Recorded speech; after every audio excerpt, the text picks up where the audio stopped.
કોઈ છોકરાને કોક દિવસ ખતમ કરવો હોય તો એને 5 છોકરીઓની વચ્ચે એક રૂમમાં પૂરી દો, એ તડપી તડપીને જ મરી જશે.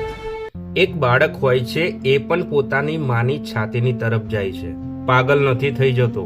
આ સહેજ વાત છે. પણ એ જ બાળકનો પિતા છાતી જોઈને પાગલ થઈ જાય છે. બાપ નહીં, ઘરના બધા લોકો ભલે મર્યાદાને મારે કંઈક બોલતા ના હોય, આસપાસના લોકો, પૂરો માહોલ્લો પાગલ થઈ જાય છે. પુરુષોની વ્યથા સમજો. પુરુષોએ સ્ત્રીના શરીરને ટોર્ચરનું સાધન બનાવી રાખ્યું છે. ટોર્ચરને તમે આકર્ષણ બોલી દો એ અલગ વાત છે, જ્યારે કે સ્ત્રીમાં એવું કશું ખાસ નથી. એક બોડી છે જેમાં કોઈ જગ્યાએ ફરક દેખાતો હશે, અને આ જ વાતને પુરુષોએ પોતાની પ્રોપર્ટી બનાવી દીધી છે. એટલા માટે પુરુષો માટે બહુ જ મુશ્કેલ થઈ જાય છે કે એક સ્ત્રી જોડે મિત્રતા રાખે, કેમ કે પુરુષો હંમેશા સ્ત્રીને એક બોડીના નજરથી જ જોવે છે.